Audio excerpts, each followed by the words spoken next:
Now I'm really getting nervous. So let's start with good morning, good afternoon, and good evening, everybody. Uh, there was an empire that existed in recent times, over whom it was said the sun never set. And if we get our work right, and as the K4C consortium grows, a time will come when the sun won't ever set on the activities of that consortium. And for now, we have some morning people, some afternoon people, and some evening people. My task to keep you awake. So I'm going to get right into it and do the welcome. Welcome, everybody. I hope you stay with us to the end and that you're excited and enthused by what we do. And if not, that you share your complaints and suggestions later on.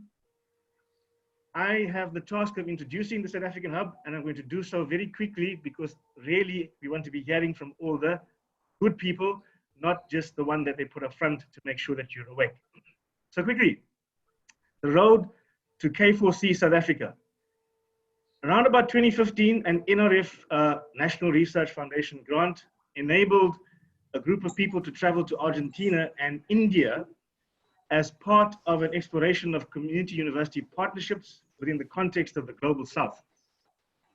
No journey to India to explore meaningful community university partnerships is ever complete without a visit to Participatory Research in Asia, or PRIA, in Delhi. It was here where that group, which included me, met Dr. Rajesh Tandon, the president and founder of PRIA and the UNESCO co-chair in community-based research and social responsibility in higher education. By the end of that year, we were invited to join the Knowledge for Change Consortium.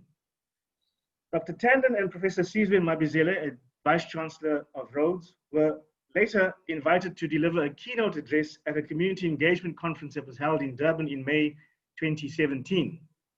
At that conference, which was jointly hosted by DUT and Rhodes, it was announced that the South African hub of the K4C consortium would be established at DUT. A public call was made by Dr. Tandon to conference delegates, inviting them to join DUT on its journey. Now, at the time, the thinking of the UNESCO co-chairs was that there should be one hub per country. Representatives of Rhodes University responded positively to the call, and since then, the K4C consortium has continued to be an integral part of the relationship between Rhodes and DUT. 3 mentors from DUT who were trained in the first cohort of the mentorship training program will be presenting some of their work as part of this launch. Now, as the K4C consortium continued to grow, across and within a number of regions, more than one hub per country became a feasible and more viable option going forward. In September of 2019, South Africa was given the go-ahead to establish a second hub at the Northwest University in partnership with the University of the Free State. A number of new mentors were trained in Colombia, and the work of that hub began in earnest. Some of these mentors will be presenting at this launch as well. Now, earlier this year, the 2 hubs decided that working in Congress would yield more benefits than doing so separately. Consequently, we decided to establish one South African hub, working in 2 regions.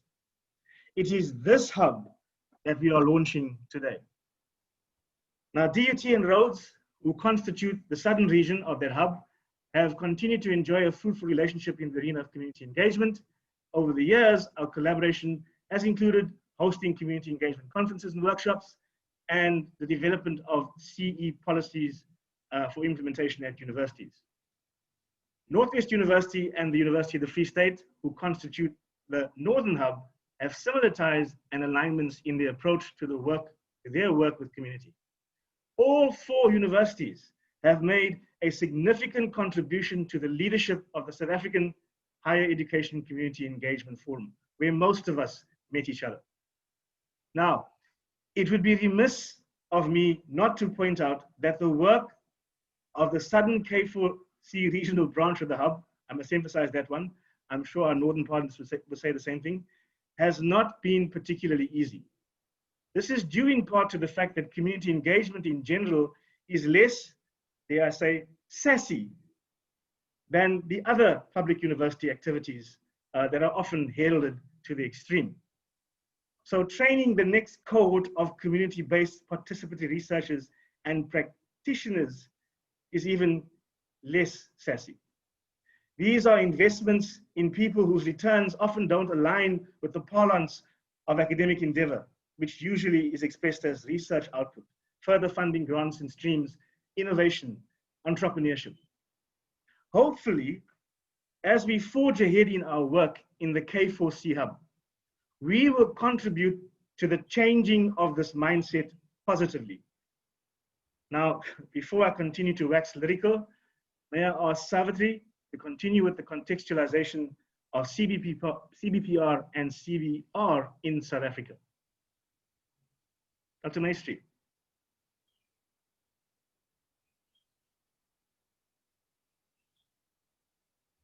Dr. Maestri, you have to unmute.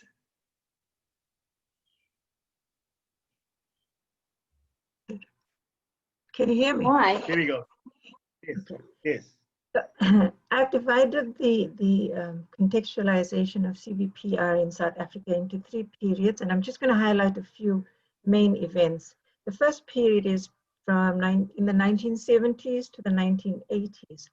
Now, CBPR, of course, it wasn't known as such during this period, was an integral part of the relationship between communities and NGOs involved in the liberation struggle. In this relationship, research and development was an organic process with community participation aimed at action for social change. During this period also, few NGOs offered training in the participatory approach, training of trainers, especially for adult education and literacy programs, based on the work of Paulo Freire. It was very clandestine at that time. Also, what happened during this period, in the early 80s, we also heard about a young participatory approach guru, educator from India, who was providing training in Southern Africa, and I think East Africa, Rajesh. The NGO that I was volunteering in wanted this kind of training then in South Africa, but unfortunately, it did not materialize, and we know why. During that period, participation was not encouraged with communities and with NGOs. Well, then a few decades later, we meet with the CBPR guru again in New Delhi, and here we are with the K4C project.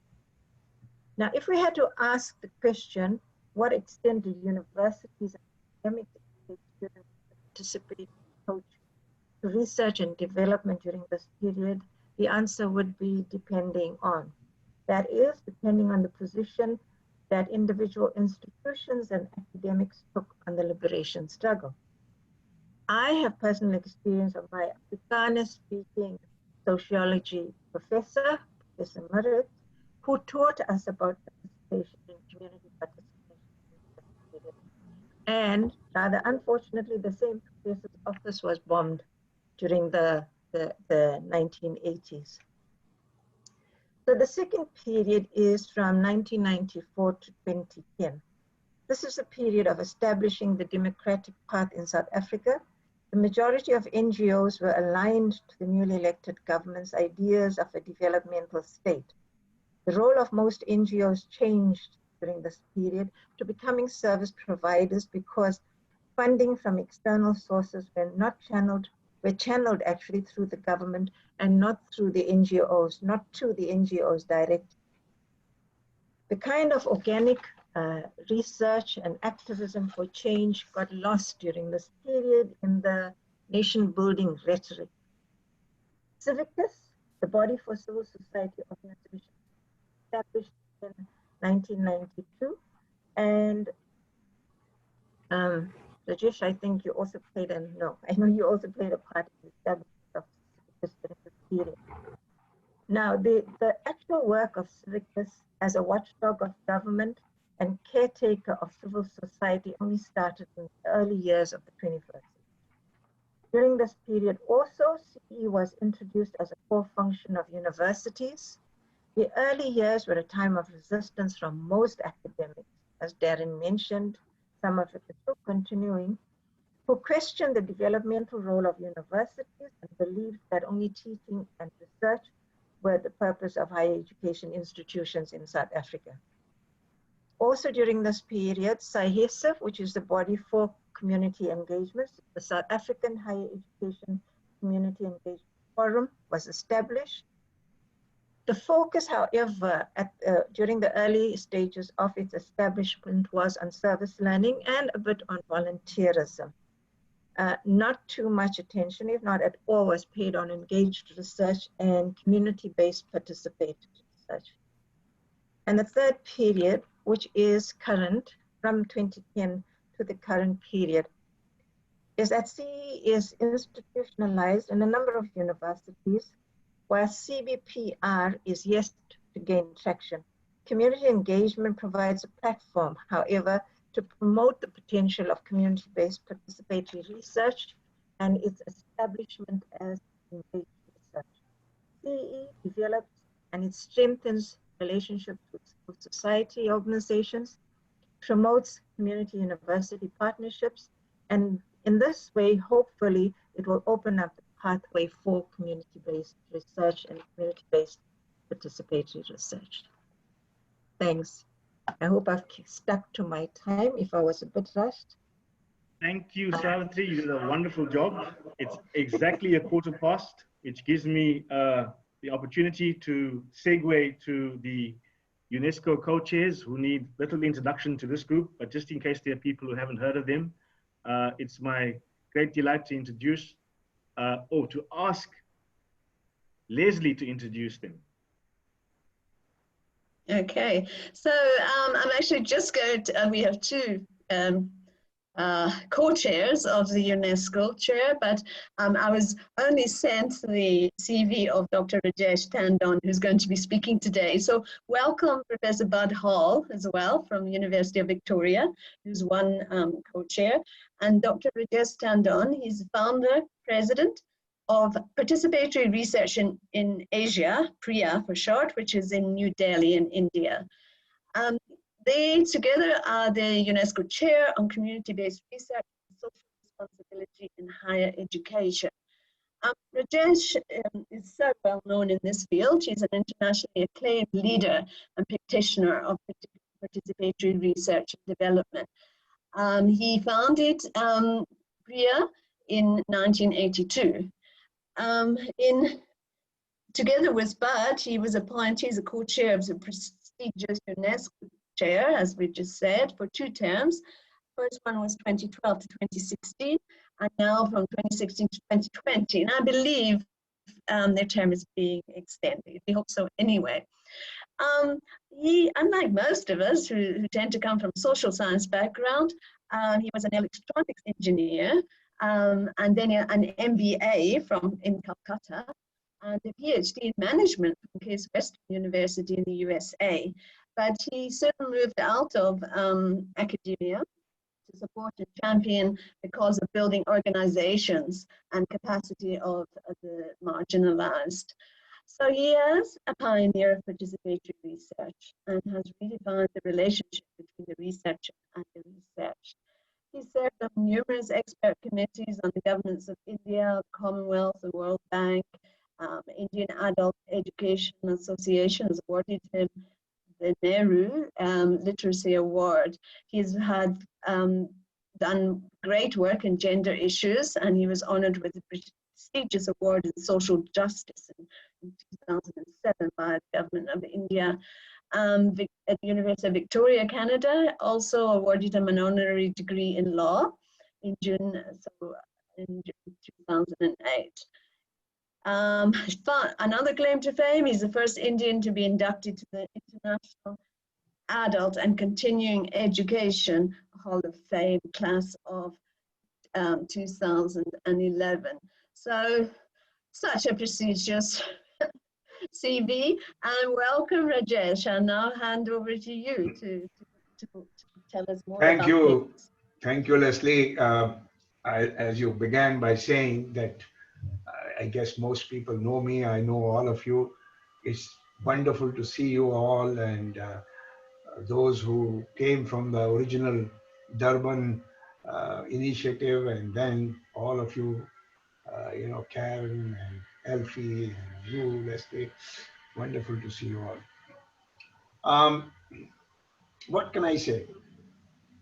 Darren gave a very interesting overview of the process by which Knowledge for Change consortium began.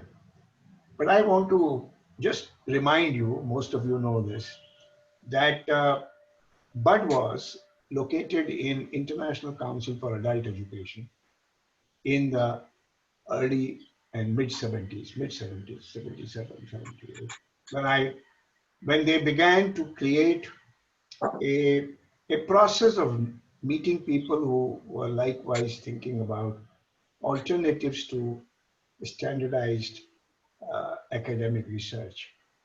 And participatory research began. So when I founded Priya, and Bud was very much an active part of this, and we were both part of the civil society. But in UNESCO, we were mostly interacting with people in literacy, adult education, and lifelong learning divisions. Then Bud decided, as you know, to move into a university, first in Toronto, and then in Victoria with his partner, our dear friend Dali. And once he arrived there, and we began to explore, we realized that in the 80s, much of the 80s and mid 90s, participatory research was essentially linked to development practice, social change practice, trade union education, community mobilization, primary health care, etc., etc. But in the academia, it didn't really matter. There were a few crazies like some of you around in this meeting and this webinar, but otherwise it wasn't much of a. But something changed by the turn of the millennium, and many things changed turn of the millennium. This is one of them. And when Bud arrived in University of Victoria, the people in some of the Canadian universities and some other places were talking about engagement, community engagement, more as an integral part of defining the identity of a university. And lo and behold, we got entangled with, and I use the word entangled positively, we got entangled with GUNI, the Global University Network for Innovations, a UNESCO baby. And in 2007, 2008 period, and we both contributed to the initial writing of the GUNI report. But then we found in the team in GUNI a readiness to explore broader issues of knowledge and community engagement. And lo and behold, in July 2009, UNESCO held its second higher education conference in Paris, in UNESCO Paris.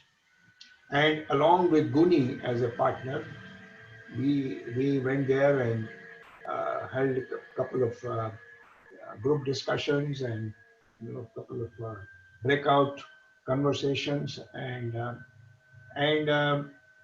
because of that, and interacting with higher education division of UNESCO was brand new for us. We knew people in adult education, lifelong learning, literacy, those kinds of environment education. Higher education we didn't. So we sort of bumped around.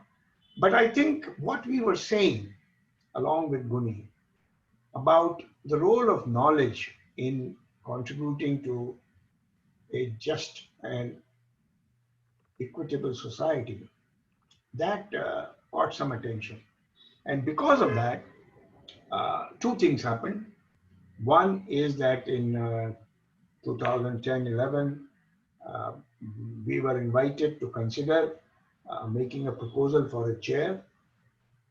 And second thing that happened was that GUNI governing board agreed to invite Bud and me to be editors of a new book on which was released through a conference in 2013, but in early 2014, this very significant contribution from Buni entitled Knowledge, Community Engagement and Higher Education, Contributions to Social Change.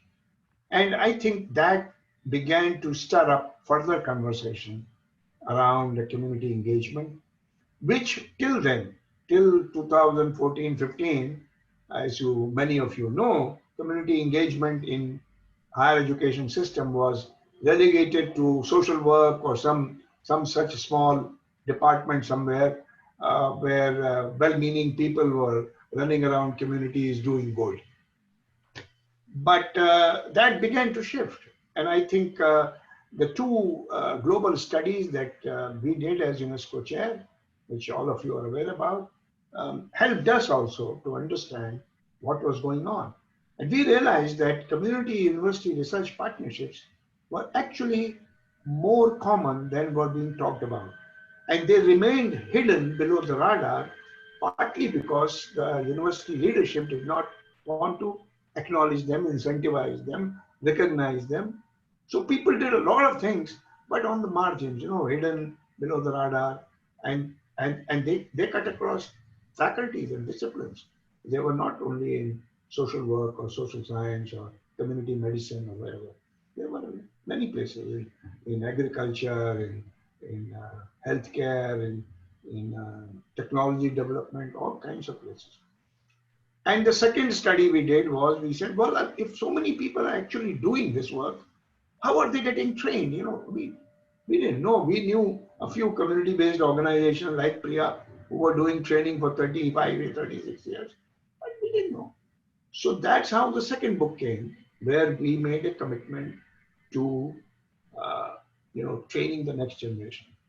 And it was because of people like you all and whom we had been meeting between 2011 to 2015, 16, and the commitment and the passion that you all showed. I remember meeting Leslie first in Colombia, in Bogota, and we had long chats. And after a month, I arrived in Durban, as Darren was saying, and we had long chats. And that's where Rose, Vice Chancellor, was there, who made a wonderful, inspiring speech. And I got to meet Dee and others like that, Bowman and others. So you all, and I'm saying it authentically, I'm not saying it because you are sitting there. For Bud and me, South African colleagues and South African passion, to some extent, even more than Indian and Canadian, to some extent. You all inspired us to take the plunge in designing the mentor training program and the framework of knowledge for change. And we know that when DUT became a hub, there was a hiccups and leadership change at the top and all that, but this happens around the world. So today you are launching, my dear South African friends and colleagues, another first. You are inspiring Bud and me to take this message to other countries where these hubs exist. And now we have 15 hubs, but we are going to have very soon 19 hubs as this cohort finishes in December. And we already have the possibility of 4 more new hubs in the cohort 6 next year. But we have several countries, starting from India, Canada, Malaysia, where there are more than one hubs. And I hope some of them are joining in this conversation. I saw Irma from Colombia, and Irma has been navigating 2 universities and 3 partners within Colombia. And this is a model. You guys are setting up this model of national hubs because you will be able to contextualize it and implement it as South African priorities, South African needs. And we know those needs and priorities vary regionally, even within a country. So when we say K4C will train a next generation of practitioners and researchers to contribute new knowledge for achievement of sustainable development goals. We said it 3 years ago. We did not anticipate the pandemic. None of us did. But what this pandemic has taught, that this methodology of collaborative, engaged research is the only way that we can empower and enable our local communities and local governance institutions and local primary healthcare professionals to be able to prepare what a word that has become so popular of late, prepare resilient communities. Resilience, as we all know, is built on relationships of mutual trust and solidarity. Resilience is not built on high-rise buildings or lots of funding money in the pocket. Those things can help, but not without mutually trusting and solidarity relationships. And if our communities in South Africa and India and Canada and every place, wherever they've been able to deal with the consequences of pandemic, deal with the ways to prevent further spread of infection, it is because they were relationships of mutual trust. And in the world of research today, in the world of the healthcare research today, epidemiological research today, they are struggling to figure this out because finding solutions in the face of the pandemic are not going to happen if partnerships with local communities and their local knowledge is not valued. So congratulations, and you guys are path breakers. Bravo. Thank you, Rajesh. Yeah, almost tear-jerking. I say almost because I was raised to keep my tears to myself. So while the team presents, I'll stop keeping my tears to myself quietly. Next on the agenda is a presentation from the Southern Hub, and I'm going to hand it over to Christina, who is the most tech-savvy amongst us, and we are going to be doing a PowerPoint presentation that is going to be it's structured to run the course of, I think, 20 to 23 minutes for us to stay in time. So Christina, without any further ado, please go ahead.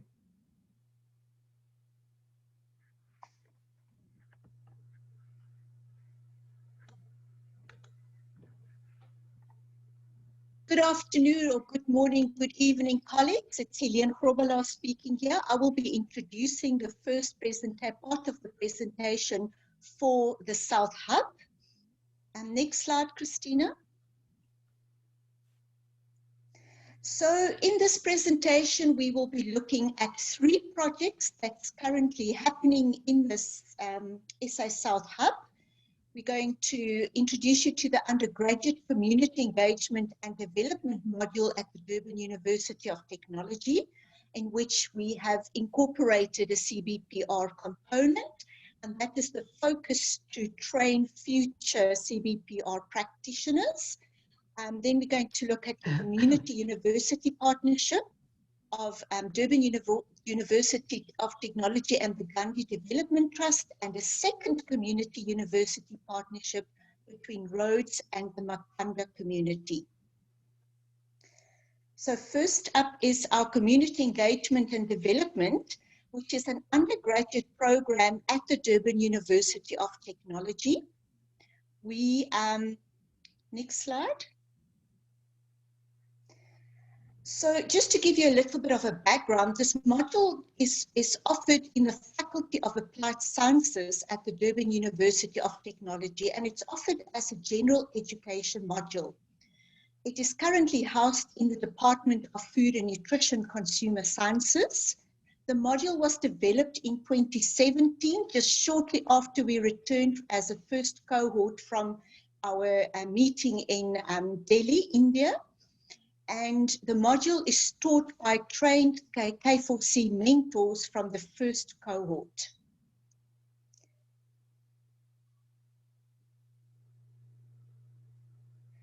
So the course has been offered for the first time in 2018. It is offered as an elective and a compulsory course in 5 departments, which is chemistry, horticulture and landscaping, biotechnology, nautical studies, as well as textile technology. In 2018, we had 67 students registered for the module.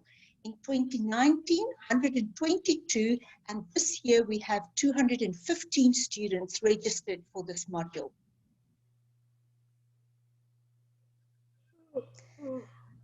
So what we did was that the presenters of this module decided to integrate elements from the K4C course development into the community engagement and development module. The module introduces the participants, the students, to the concept of CBPR, its principle, as well as how it's applied in communities. It also helped build the knowledge and skills needed to develop and sustain an effective CBPR partnership. So the following objectives are incorporated into this module, and we hope that the students will be able to, first of all, demonstrate a keen awareness of self in the professional context, understand the philosophy guiding CBPR globally as well as in the South African context, and also to understand the context, background and purpose of CBPR internationally and in South Africa.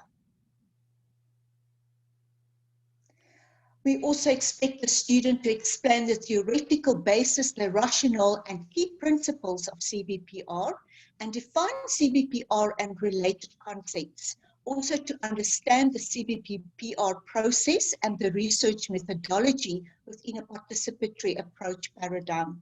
Also to identify ethical considerations for researchers and community partners.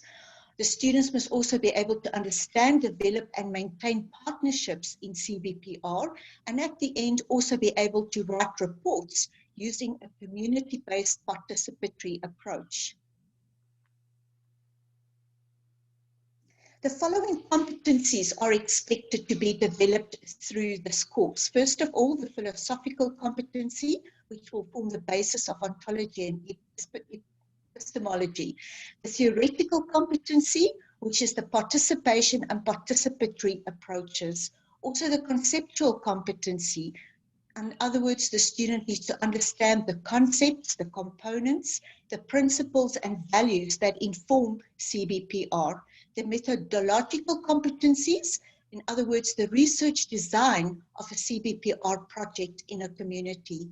Experiential competencies, they must be able to participate in a CBPR project to apply the principles and concepts. Also the competencies to build and maintain a CBPR partnership.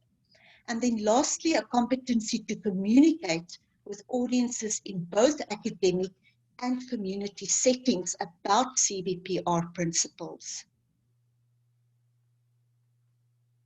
Now the mentorship and the course, I am one of the presenters of the course, and also Christina Dosami. And Christina felt that the mentorship program has helped her build her strengths and improve her weaknesses to better interact with students and communities in community engagement activities. I personally felt that as a trained CBPR mentor, working with undergraduate students gave me an excellent opportunity to guide students in the principles of CBPR by building trust and modeling positive behaviors. I was encouraged by the students' eagerness and commitment to address community issues and problems through a participatory approach. Thank you. So I would like to introduce Margie and Kanla, as they also were part of presenting the CBPR component to the students.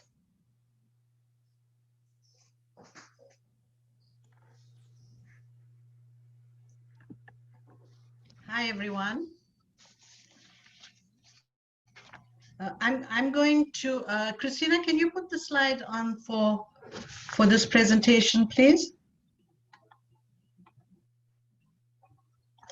Okay, so this is the presentation on our engagement with the students. So we just want to start off by saying that it was a really great exercise. And it was of course, our first foray into it. So let me just begin. The students registered, as Helene has pointed out, for qualifications in textile technology and analytical chemistry at DUT are enrolled for a compulsory general education module, which is community engagement and development. The module covers components of community engagement with a specific focus on social justice within the South African context. In other words, to strengthen the democratic ethos, the sense of common citizenship and commitment to a common good, both within its own institutions and its influence on the broader community, the White Paper 1997. As part of this module, the lectures cover the various forms of community engagement as practiced in higher education institutions in South Africa and set out in the White Paper. One of the forms focused on is CBPR, and specifically the role it plays in underscoring co-learning with communities and action based on critical reflection. Helene invited Savitri and myself as guest lecturers to conduct introductory workshops with the students. So two workshops were conducted with different groups, one in October 2018 and the most recent one in January 2019. The facilitation of the workshop included lectures, group work, and dialogue. Christina, the second one? Okay, so the workshops began with a brainstorming session on such concepts as community participation, knowledge, research, community engagement. Although responses were few, students showed promising interest in the concept of involving communities in the research process, to the extent that rich discussion came from linking their particular science-oriented courses with community participation and knowledge co-creation. The exercise also sought to debunk myths around academic knowledge monopoly towards an understanding of knowledge democracy. Significantly, student reflections after the workshop showed a shift from a charitable approach to address community issues to a more participatory and developmental one. At the outset, students were generally uninterested in CE and appeared to be present only because it was compulsory. It became evident from the reflections, however, that most students were aware of social issues facing communities in South Africa and the role CE and specifically CBPR could play in solving issues, problems in a participatory way. This third slide is a group picture with the first cohort. I think it's the first, Helene, I'm not sure, but this is a group picture with Maggie, Helene, and myself. Thank you.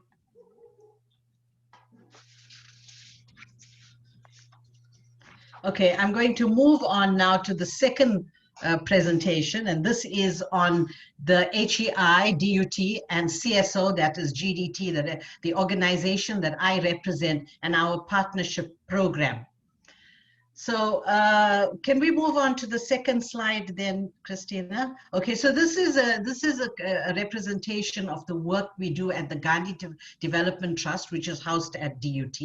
So the Gandhi Development Trust is a non-profit organization as well as a public benefit organization, and it came into being in 2002 for the promotion of the values and principles of Gandhi against the backdrop of South Africa's democratic constitution.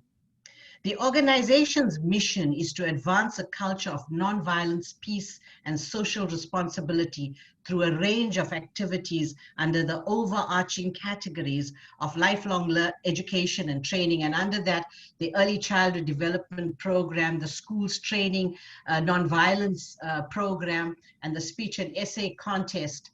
We're going to be speaking about the early childhood development project a bit more later, just now. Then the second one is research and development, which includes focus group conferences, training programs, and roundtable conferences on the Day of Nonviolence, which is the 2nd of October, the International Day. Then we have monitoring and evaluation of programs, and that is both internally and externally as we bring in people to evaluate our programs. And then lastly, we have communication and advocacy, and through our media and lecture, through the media, through our lectures, the recreation of the annual Salt March, which Gandhi first initiated, the Peace Awards, and Mandela Day. Slide 3, Christina, please. The Gandhian ideals of holistic education, that is the incorporation of the head, which is the cognitive domain, the heart, the affective domain, and hands, the psychomotor domain, in the programs of Gandhi Development Trust resonate with the purpose of CE as defined in the white paper. That is to promote and develop social responsibility and awareness amongst students of the role of higher education in social and economic development through community service programs. In other words, to develop well-rounded and grounded students. Slide 4, Christina.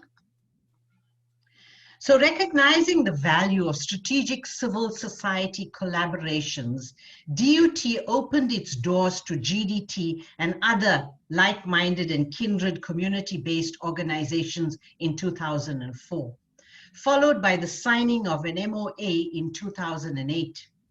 Notwithstanding the multiple benefits of such partnerships, however, and despite the transformation obligation at the time, community engagement initiatives of HEIs were generally ill-defined. Thus, DUT's proactive third sector organization partnership program, created in 2008 on the bedrock of the Education White Paper, must be commended for acknowledging GDT's potential to advance community engagement and transformation. In clarifying the partnership, DUT's conviction that stability can only be attained through promoting non-violence and community development led to the acceptance and promotion of GDT's program on non-violence. Additionally, both parties acknowledged that the positioning of GDT as an internationally recognized organization at DUT demonstrated both a philosophical and practical commitment to all collaborative projects and partners, which could have the effect of strengthening DUT's position as an institution of academic excellence and societal transformation, both nationally and globally. As part of its development program, GDT partnerships could further enhance the impact and effectiveness of partner organizations in their grassroots initiatives that would be reported on as partnerships with DUT. In the past few years, a close working relationship has been created between GDT and various departments at DUT. Example, journalism, food and nutrition, child and youth care, and international relations. Joint programs are constantly developing, and new international and local partnerships are being forged out of the relationship, resulting in mutual transformation and cooperation between DUT and GDT. Next slide, Christina, please. So which brings me to the Early Childhood Development Project, which was started in 2013. The initiation of this ECD values education program called Izimpande Zobuntu, meaning the roots of Ubuntu, was to address children's exposure to the levels of violence and unethical conduct in our society and its likely impact on them. The ECD VEP is a skills and value-based training program that targets the practitioners or caregivers in the development of a values frame of reference to guide and inform classroom practice. Through a combination of experience, practice, and instruction, children can develop a set of positive and affirming values, equipping them with critical social skills and emotional intelligence. The VEP, underpinned by the philosophy of holistic education, includes a parallel training program supported by the DUT Departments of Drama, promoting dance, drama, and song to support learning and teaching. food and nutrition, developing a healthy and balanced food and nutrition program, and sport, developing an effective physical education program. The proposal to participate in the project was extended to all 3 departments via the heads of departments as a community engagement partnership. The CE sessions in the program concretely demonstrated the interconnectedness between theory and practice, referred to as the scholarship of application, which provides the context for a dialogue between theory and practice through reflection. Equally relevant in the program is the scholarship of teaching, during which the traditional roles of teacher and learner become somewhat vague, giving way to a learning community, including community members, students, academic staff, and service providers. Although all 3 departments participated fully in the training program, the program with the Department of Food and Nutrition is spotlighted here today. So just to take you the next slide, please, Christina. So these are the 3 arms of the CE program at DUT. So we've got the early childhood development values education, and these are the parallel programs of food and nutrition, creative arts and physical development. Sinan Shlanshla is going to take you through to her. She's a lecturer at the Department of Food and Nutrition, and she's going to take you through hers. Over to you, Sinan Shlanshla. Thank you so much, Kanya. Good afternoon, good morning, good evening, Sanbonani colleagues. I'm Snekata Memela from the Department of Food and Nutrition at DUT. Myself and Onobama Kanjana had the pleasure of working with 13 early childhood development practitioners within the Inanda community. Our workshops were hosted at the Gandhi Trust House, which is in Inanda, northwest of Durban. Christina. We conducted 3 educational and interactive sessions with a focus on nutrition education, specifically for children aged between 2 to 6 years old. We felt it was important that our approach was not just to dictate what should be done by the practitioners. So we initiated discussions on current practices to ascertain the depth of knowledge of the practitioners. Subsequently to delivering the necessary education to the practitioners, we also engaged in active menu planning and presentations, as well as discussions on our shared recommitment to improving the lives of children. Next slide, please. The nutrition education workshops covered several topics and highlighted values of izimpande zobuntu, which also fed into the skills and values-based training manual. For instance, cooperation and responsibility and compassion were significant when discussing nutrients for children, portion sizes, and the food-based dietary guidelines.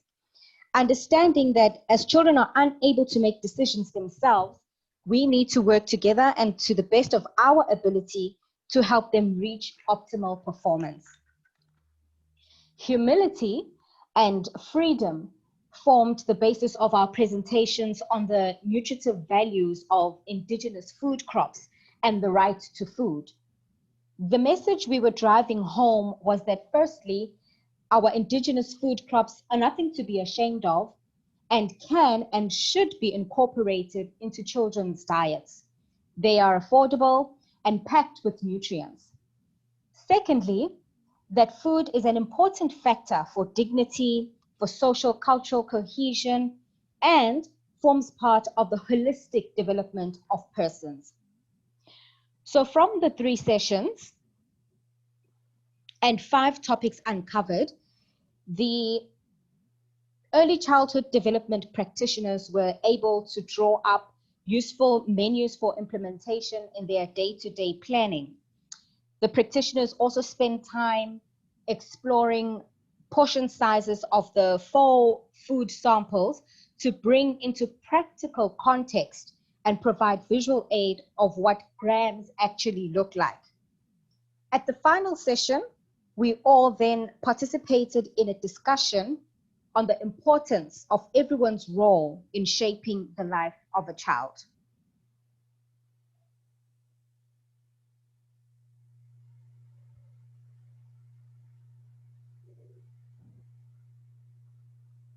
Next slide, please.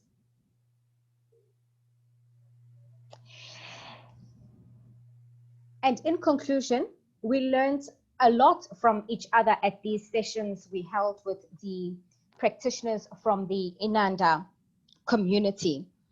For instance, the challenges faced by low-income communities and the practitioners, specifically when it comes to provision and support from the government with regards to the feeding schemes and programs that are implemented in the communities, how they are either poorly delivered or they just do not meet the needs of these communities or of these children at the childcare centers.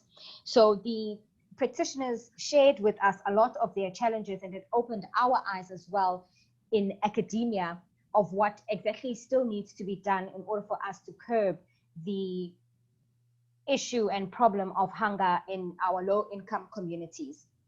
We saw a genuine passion and care for the children displayed by the practitioners for the children attending these childcare centers, often practitioners using their own resources to assist children to make sure that they perform optimally and grow optimally during their most vulnerable ages. We learned also that the practitioners and the staff at these different childcare centers have developed personal initiatives, especially for food gardens, and they also made a commitment to then now start incorporating these indigenous food crops as well into their gardens at the schools, so that they are able to further supplement what the government is able to give them. What was also clear from our discussions was that the parents as well had a heavy reliance on these childcare centers, whereby children were being sent to the center and without any food or without having consumed any food before they actually come onto the center and are left in the care of the practitioners. We learned also that the practitioners also are able to draw on their own knowledge when it comes to caring and feeding the children. And there was a request from the practitioners that we continue to do community collaborations and not leave them behind, and always be engaging with them as academia. Thank you.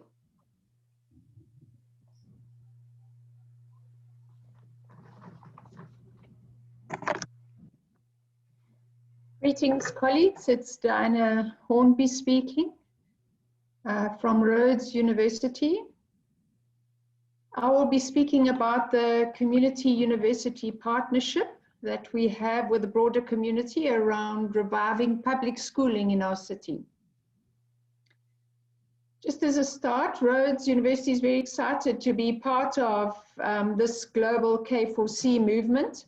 We've had a long and meaningful partnership with Durban University of Technology, so joining forces as the South African K4C South Hub takes us to a new level, which is wonderful. Additionally, we feel very privileged to be part of this inspiring learning space led by Rajesh and Bud, the UNESCO co-chairs. The Vice-Chancellor of Rhodes University, Dr. Sizwe Mabezela, publicly repositioned our university when he was inaugurated 6 years ago. And in his address, what he said was that Rhodes isn't just geographically located in Makanda, the city, but it's of and for Makanda.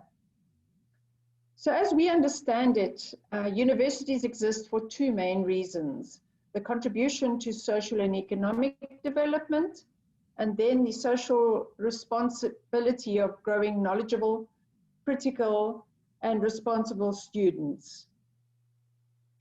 So as the Community Engagement Division, we view students as central to transforming and repositioning of our university in the community. And there are 3 avenues that students can choose, students and staff can choose from to contribute to community engagement.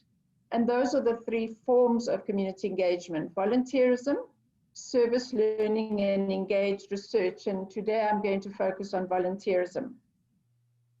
At Rhodes, volunteerism is taken very seriously.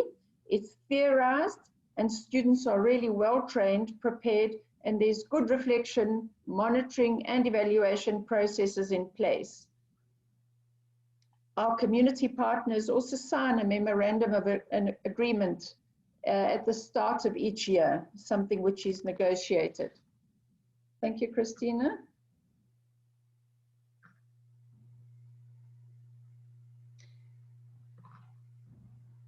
The 3 principles I wanted to discuss with you today that are really key to this education initiative are relationships, mutuality, and networking. The building of relationships are very important, especially in the South African context, because of the legacy of apartheid and because of structural racism that still exists. So we believe that without relationships, the trust and the warmth that comes with that, we can't effect change or enable transformation. So there's no other way to do, for us, there's no other way to do authentic community engagement and community development without first building a relationship with your community partners. The second principle of mutuality we believe is important because it levels the power dynamic. So partnerships must have mutual benefits that are negotiated and agreed upon. And we find that mutuality strengthens ownership and decision-making. The third and last principle I'm going to discuss today is networking. And it's an important principle because we see community engagement as multidisciplinary and multi-sectoral. It will not be 1 or 2 organizations that can resolve a large community, in this case, education problem. It needs collective wisdom, expertise, and energy. So networking also shows the interdependence and the interconnectedness with our community partners and all other role players that work together. Thanks, Christina. This slide is an overview of the community context. It's what motivated the local public schools to approach us to look for support. You'll notice that in our city, 1,200 children enter grade 1, the first year of formal schooling, every year. 12 years later, only 450, and that's less than half, write their final year of schooling exams. And of those, only 250 pass. So the dropout rate is significant, which is why we started this process by conceptualizing at the top end, at grade 12. But in doing that, and we soon realized that the problem existed towards the bottom end in the literacy space. And that was confirmed by the Pearls document that was published a couple of years ago, which revealed that 80% of our grade 4 learners, that's 10-year-old children, can't read for meaning. Thanks, Christina.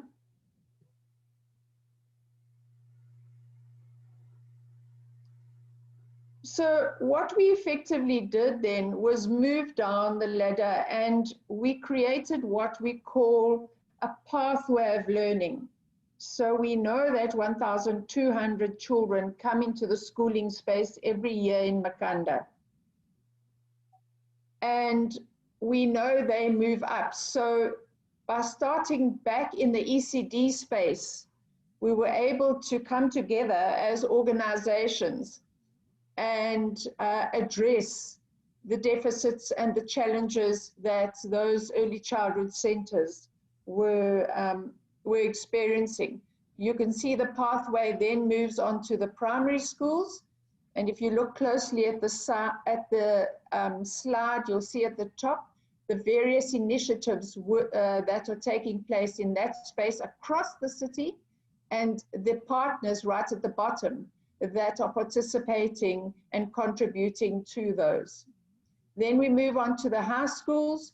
At the top, you will again see the initiatives that are playing themselves out in the 6 high schools. At the bottom, you will see the partners that are participating in that space. Then we have 2 second chance schools.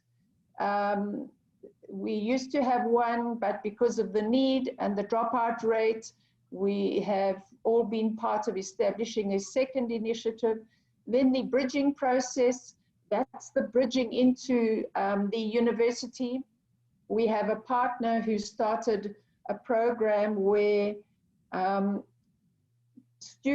pupils register at the second chance school for matric against subjects, but 1 subject is done in the university, which gives them easy access the following year.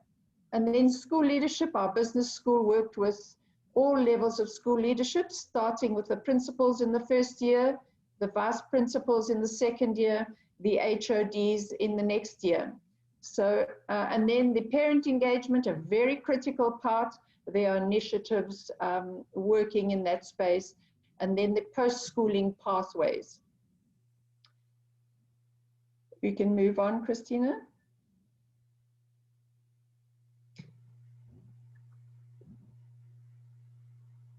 So from that pathway document, you can see that we've partnered with multi-education stakeholders, and I can safely say there's nobody in the city who's working in the education space who is not part of this Reviving Public Schools initiative.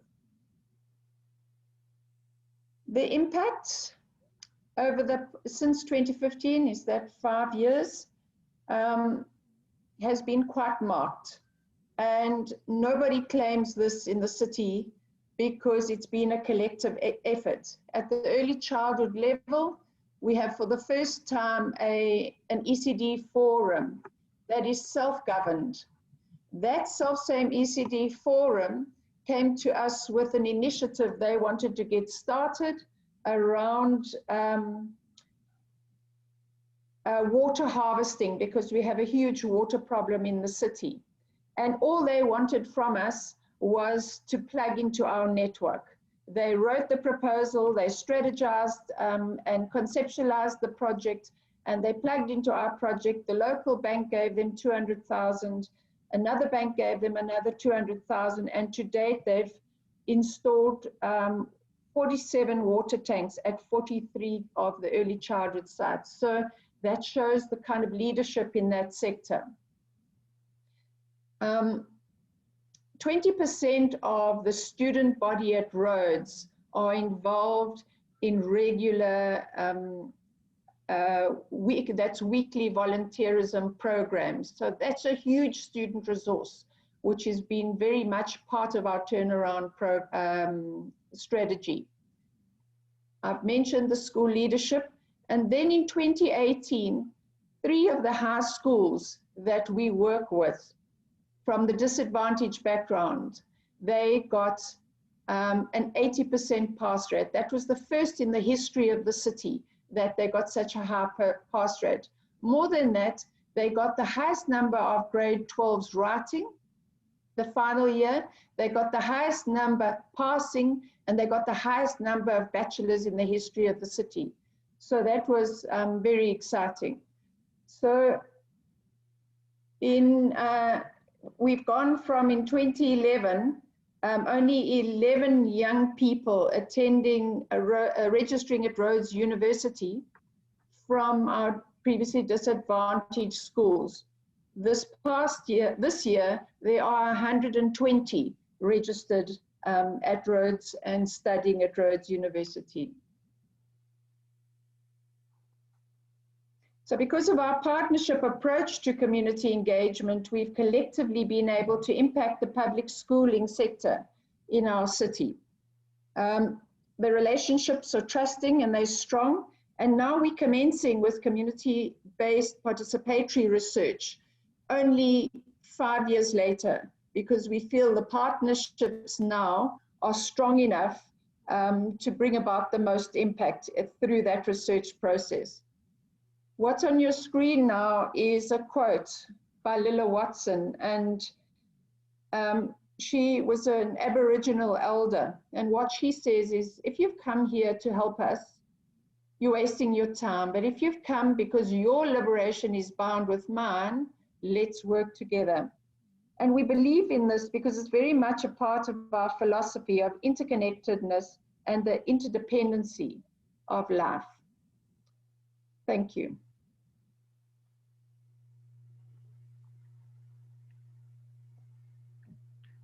Thank you to our colleagues. Without further ado, I'm going to ask the Northern Hub or Regional Hub to go ahead. And I must apologize to all of you for the poor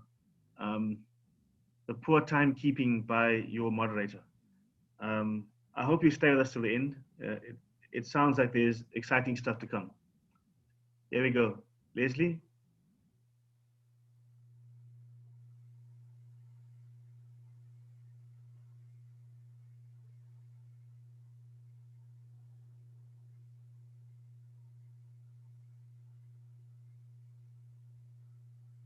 Leslie, you are muted.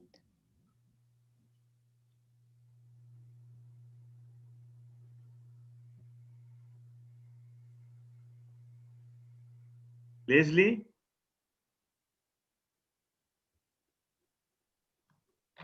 Okay, I'm sorry. You can hear me now? Yes. Clearly. Okay, yes. I'm sorry. My mute button disappeared when I shared the screen. So we are the North Office, and we are quite a new office because we were only trained in November last year. And then, of course, this year with COVID hitting, our progress was slightly brought back. But in this office, it's a consortium between Northwest University and University of the Free State. We are not going to take up much time because we were not aware that we had the time to present actual projects. So first of all, Bibi Bauman, who is from the institutional office at Northwest University, will give an overview of how we are dealing with community engagement at CBR there. And then I will present just what we're doing in my research entity. And then Karen Fenter from Free State will give an overview of the quite advanced work they are doing in the Free State. I'm trying to move this on and it won't go. Okay, so how to enter? I cannot move my presentation is not moving on. Up, down, round, no, enter. Are you in presentations, Leslie? There we go. Okay, I've just moved on too much now. Yeah, Okay. just one more back. Yeah. Yes, but it won't move back. I don't know what's happening. Okay, so ladies and gentlemen, while Leslie is sharing the screen, this is Bibi Bowman speaking. And I was asked just to give a quick oversight from Northwest University side. Northwest University is very excited to join forces with the Free State University and with PRIA and the International UNESCO Chair. And we thank you very much for giving us the opportunity to participate. So the plan was to become part of a grouping that could be integrated to the Knowledge for Change Hub. And Northwest University immediately said, this is really important for us because we want to be an engaged university. So this is then what we tried to do by saying, listen, as part of how we become an engaged university, we want to make sure that the overlap between the teaching, the research, and the outreach is really well supported in all aspects. And that is where the CBPR became part of what we wanted to do.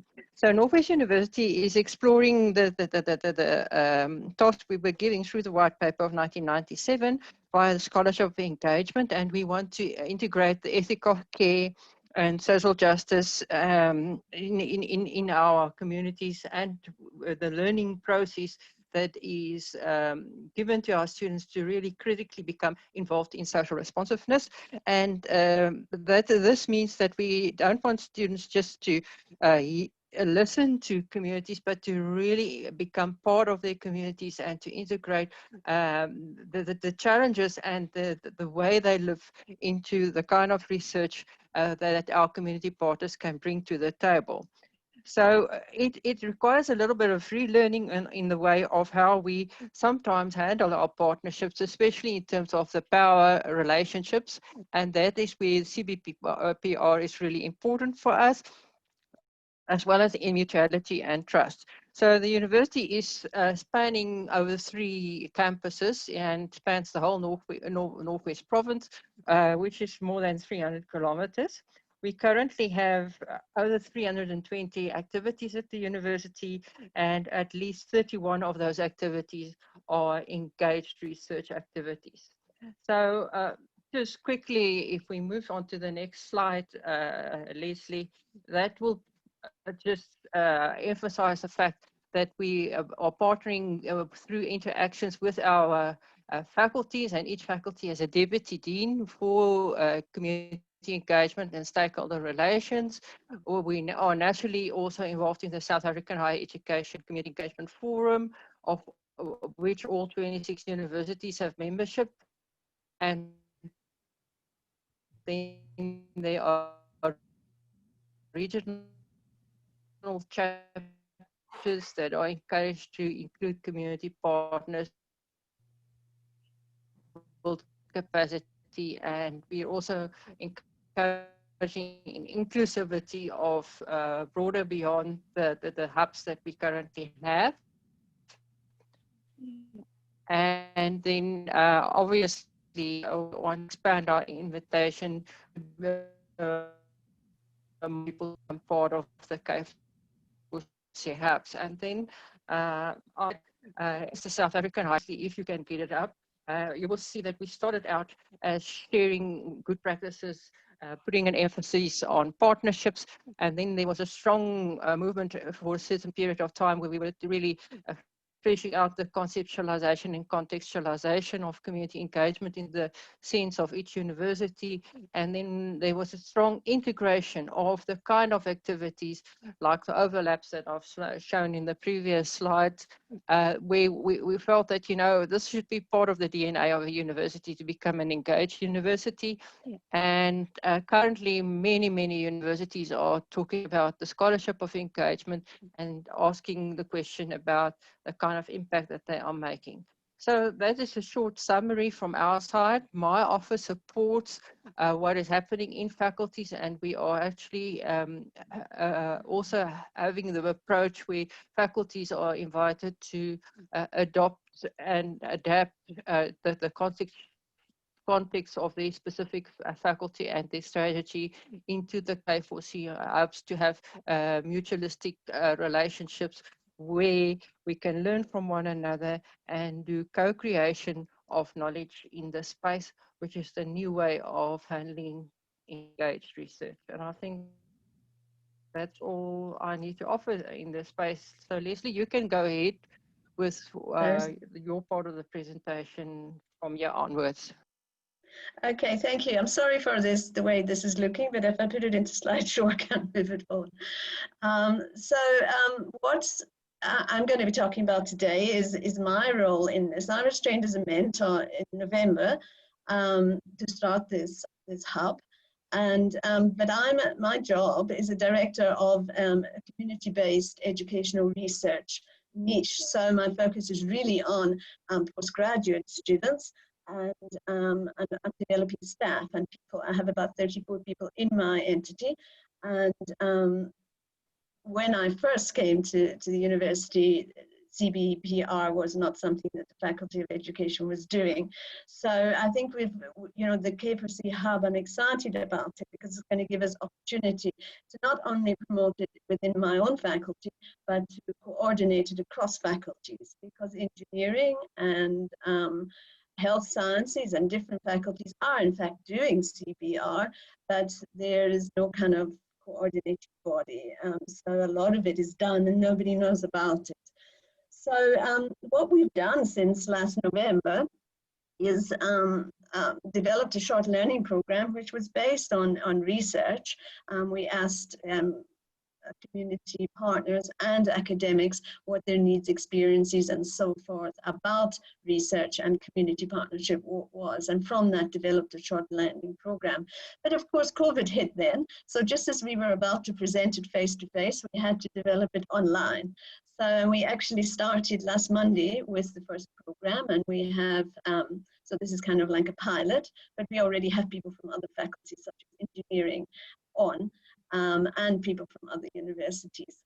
So basically this short learning program that we researched and developed has 3 modules. It's, the first module is looking at the foundational principles of CPR, and it's all about making the paradigm shift, because that's the thing that most academics who've been trained in traditional form of research struggle with. How do I make this paradigm shift? How do I change the way my ethical conduct and how I think about ethics in the research? And then introducing them also to a basic framework, and we use participatory action learning and action research. And then the second model is about setting up and maintaining the research relationship. As has been said by the other presenters, relationship is core to this kind of work. So and then the last model is about the process and the actual methods, teaching participatory methods and so on. So that runs over about 6 weeks online, with some Zoom face-to-face interaction in between. We also do custom designed workshops on all aspects of participatory forms of community-based research, and those are custom designed. They can be from 1 day to 5 day on any aspect, on any method. We've also started a YouTube channel, which are short videos of about 3 or 4 minutes each, explaining participatory methodological issues, and the link is there. We also have many postgraduate programs and projects of our own. Within COMBA, we have different strands focusing on community-based research, for instance, in early childhood education, which is quite a focus, as you see from the other 2 presentations, on environmental education and for sustainable development, on teaching and learning, and on holistic well-being in communities, and resilience in communities is another strand, and then finally our inclusive education and support systems in communities. So you can see that we have quite a broad focus, but the sort of overarching theme is we're working with communities, with partners, and our postgraduate students are doing that sort of work as well. So I can only see this getting bigger, and the K4C Hub is helping us to do that. If you look at one of our partners is Khatilabeli Youth Skills Development and Consultancy, and I invited Michael, who also trained as a mentor in Bogota, to present, and he was here for about 2 seconds, and then he online, and then he lost connection. So this is one of the problems now with COVID and having to do everything online, even though he has data and he has devices to use, and the community does, the connectivity in their region is very bad.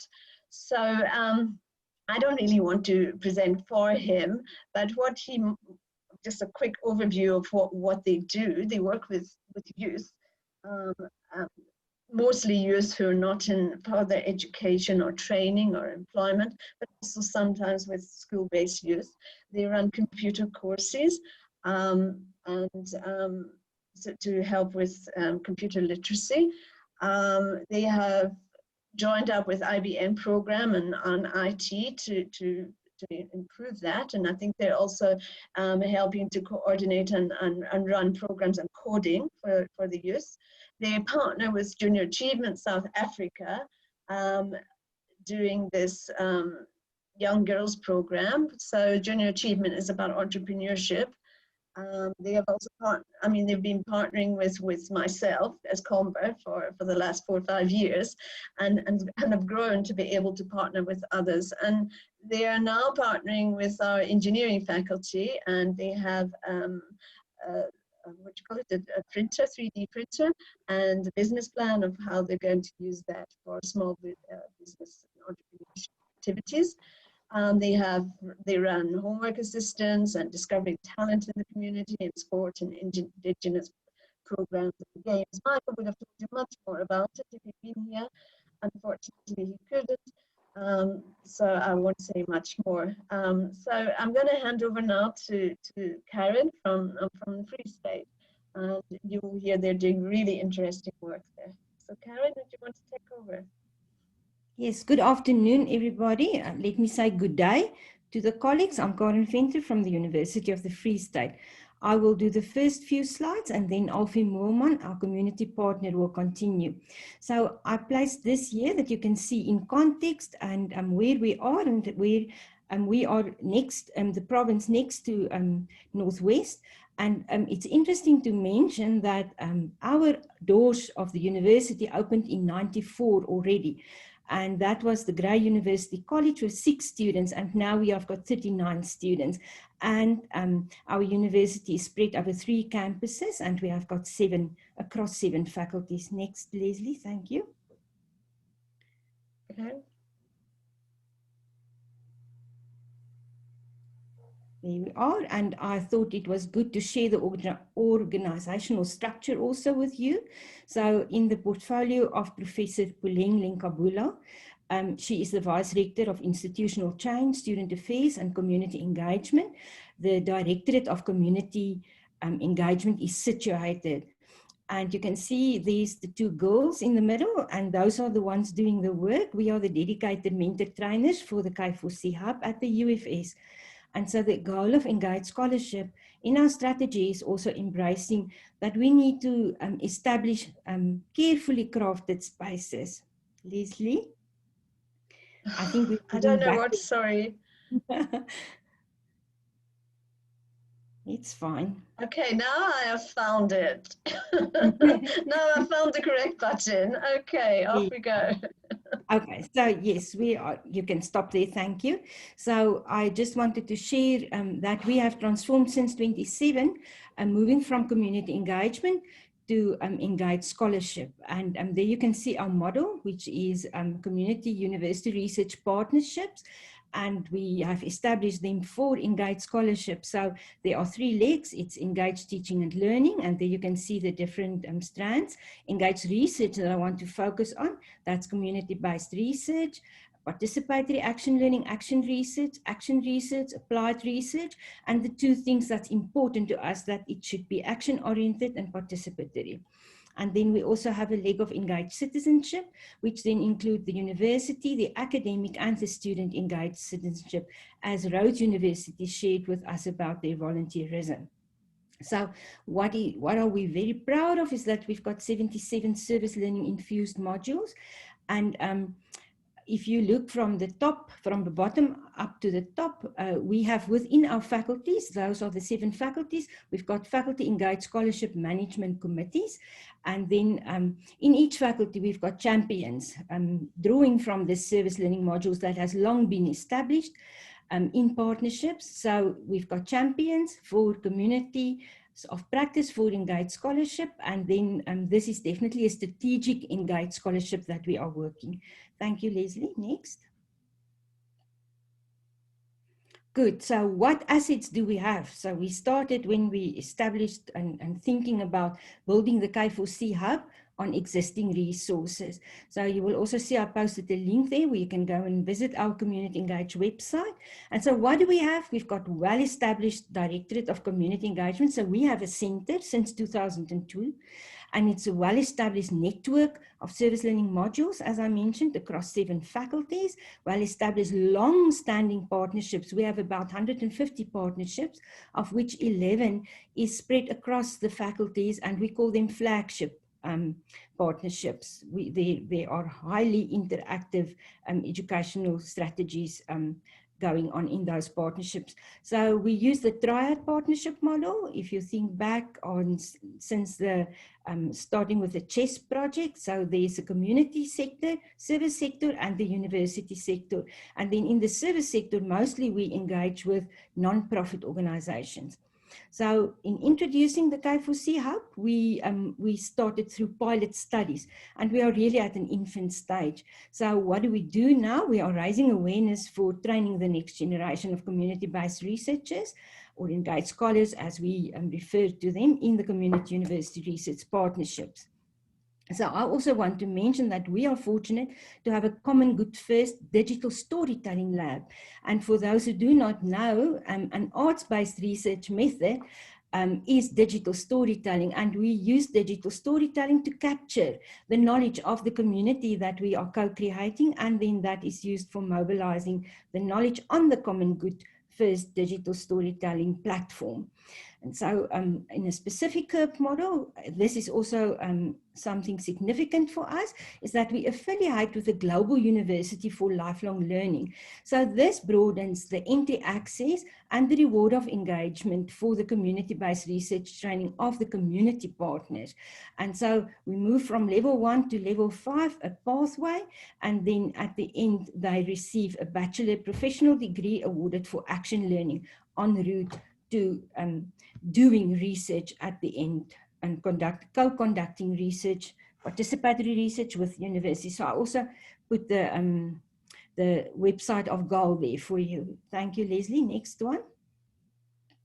And so this is where Alfie will take over. Thank you, Alfie. Alfie is the community partner, and this is what she's been busy with for the whole year during COVID. Hello and good day. Thank you very much, Karen, and hello everybody. It's nice to see all of you, and thank you for this opportunity. Like Karen has mentioned, we are really still infants, and hence the babies there at the top, because we were only trained in November last year to do the as a Knowledge for Change Hub. So yes, even though we are well established, or are very grateful for us as a university in terms of our service learning, our knowledge as a Knowledge for Change hub, we are still in infancy. So what have we done? So what we are doing currently is we are tending to quite a number of, we have quite a number of projects running concurrently. Since we started last year, we did a research with Bloom Shelter, one of our partners, a case study on how Bloom Shelter can become a flourishing social enterprise. Non-governmental organizations, non-profits, community-based organizations are really experiencing severe challenges, several financial challenges, and that was even before COVID struck. And hence, we addressed that as the research question. You are welcome to visit the link, if you would like to investigate that a little bit further. But what I would like to highlight, Leslie, if you don't mind to just go back a little bit, please. But what I would just like to highlight is that at this stage, like our Northern Hub, and the same with Leslie and them. For our academics, we are busy with the short learning program to train our students, academics, leadership, ethic committee, you know, everybody within the academic sphere on community-based research, of which that is credit bearing. And specifically the modules that everybody has already addressed, so I don't want to go into that. But then concurrent with that, you know, we are also busy designing a short learning program specifically for the, lack of another word, outside community, outside of the academics, you know, and because we have seen that our community partners might not be as clued up, you know, with research and basic, you know, basic research, you know, research 101, and, you know, running, attending to that thing. So we are also busy piloting that. We are using a blended approach. Yeah, because of the digital divide, we were very hopeful and started off with a bang to do it only online, just to realize that really what is in practice and what's in theory is really very far apart, and hence, you know, doing the blended approach.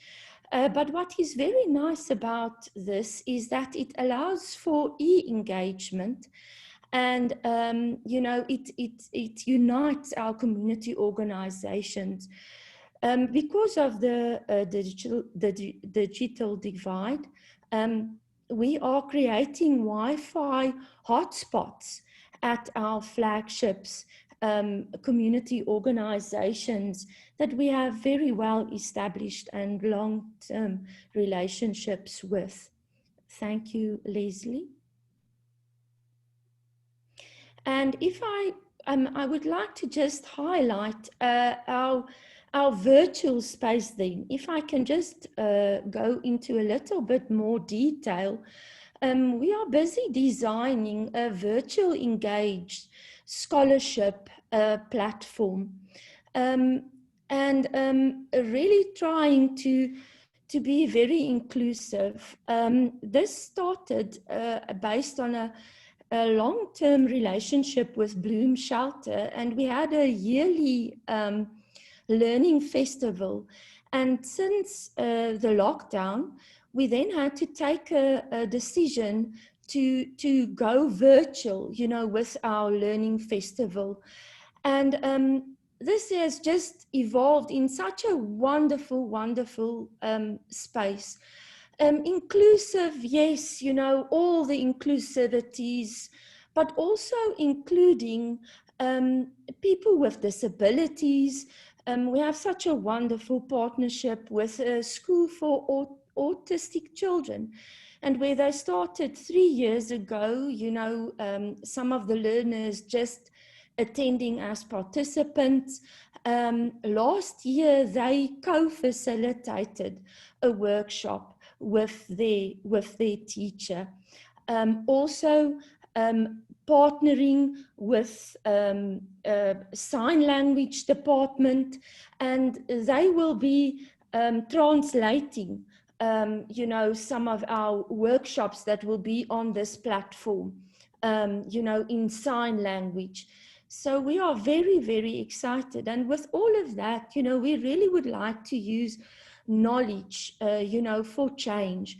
So how it is basically designed, or being designed, because it's still being designed, this learning management system, is as you enter, you know, really like a first, just to have like a market or a mall with small little learning sessions, you know, where people can come in to taste and see.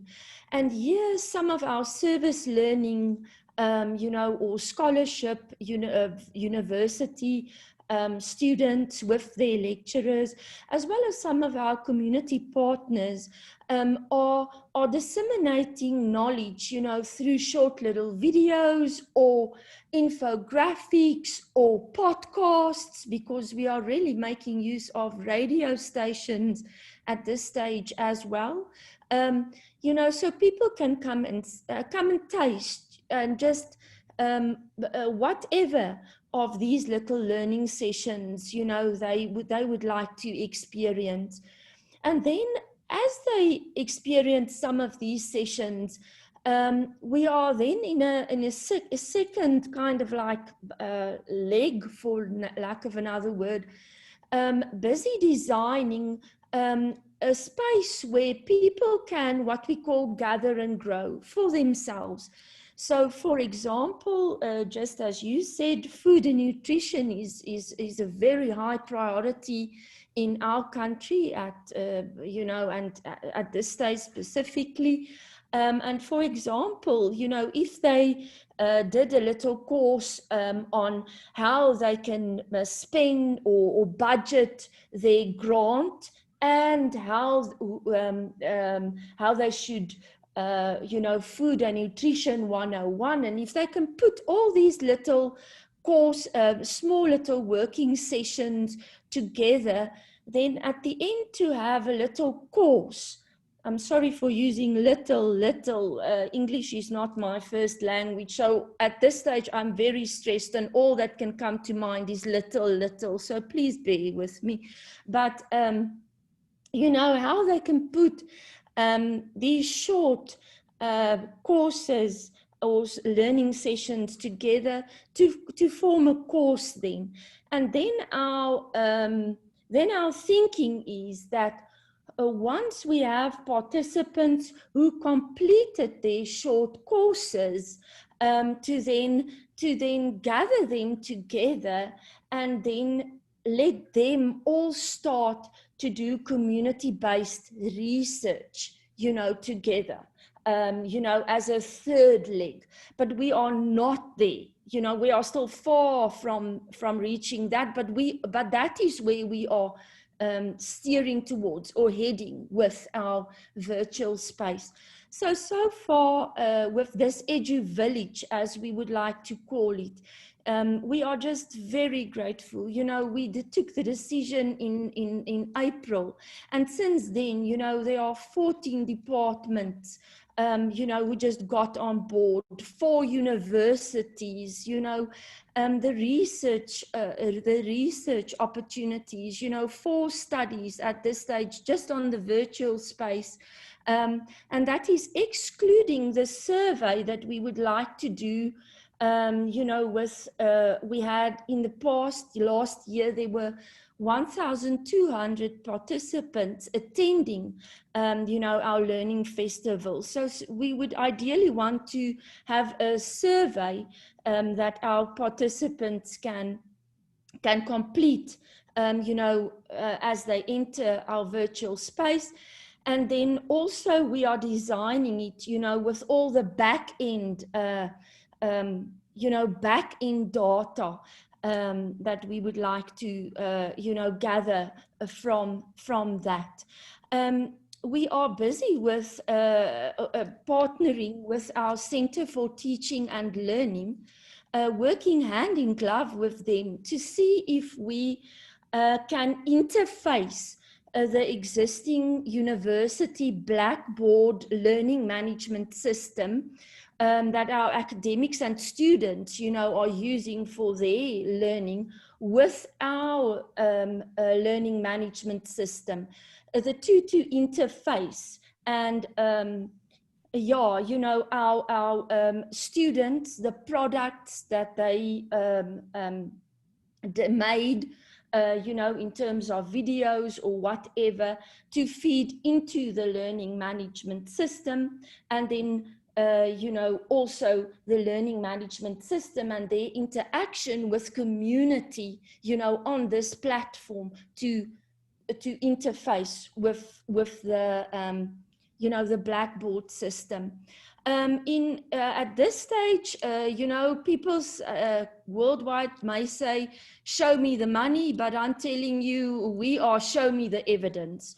So this is posed to be a wonderful opportunity where our Center for Teaching and Learning is collecting, monitoring and evaluation impact quality. It's contributing to high impact activities, you know, of the South African Survey of Student Engagement, specifically on the practical work leadership, student societies, international perspective, research with staff,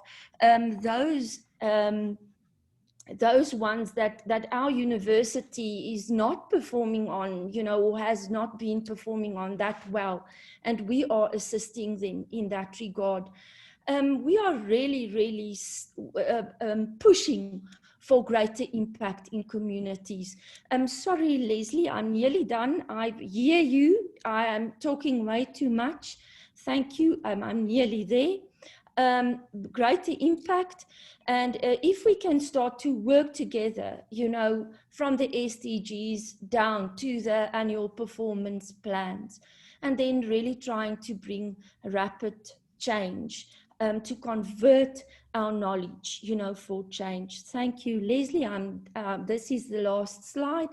Lessons that we are really learning and have learned, but still learning, is really about ethics. You know, so many aspects around ethics. Yes, our conduct is ethical, but now that we are designing a system, you know, with intellectual property of people, we are designing, we are having products that will be coming from that, you know, hopefully to raise funding. It's just opening up a can of worms that we are really learning about and trying to address. As for ethical clearance, we are really struggling in that regard, to put it lightly. We are doing action research, we are doing community-based research. So yes, we cannot tell them what our question is. Yeah, that whole everything. It's just not, we are just not there. Then as we are doing our pilots, we are really also learning about recruitment criteria. And this is quite interesting, you know, because we started out, how difficult can it be? We want to train the next generation and let us go. But now, you know, just to find that, yes, not everybody who you would like to train necessarily is a trainer, you know, or has certain skills, you know, needed. So we are busy refining, you know, refining that and looking into that. Power dynamics, not only the university and the community, but also power dynamics within organizations that we work with. And then overcoming the digital divide, all aspects of that. Our country, on top of the normal things that we are all aware of, our country also has electricity failures and load shedding. So we might get everything okay and then load shedding. And then, but something that is really near to my heart also, and I think all of us can relate to that, is this, you know, ever quest for, if we do it digitally, you know, real touch, real change happens in that in-between space. That's face-to-face where you look each other in the eye, you know, when you connect. And yes, that quest to connect, to touch each other and bridge that gap. Thank you very much.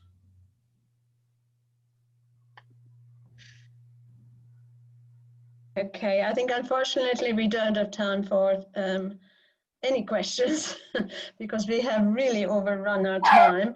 But Darren, would you like to wrap up, please? Yes, let me start by apologizing to those of you for whom it is now past 9 in the evening or even past 10. We did try to stick to the time and we failed collectively. I offer my humblest apologies on behalf of the team. It's an expression that is used all over the show, but basically in South Africa, an event is set to begin when you arrive and it ends when you leave. That's a variation of the word. So we've come to the end. I would have dearly loved to give you the opportunity to ask some questions. Some were asked in the chat. If you have any more, I don't know how this will work with the Priya people who are controlling this. Perhaps we could ask if there are questions, and for those people who wish to leave, we could leave, or should we just end it? I'm relatively open, but I'm trying to be sensitive to those for whom this is quite late at night.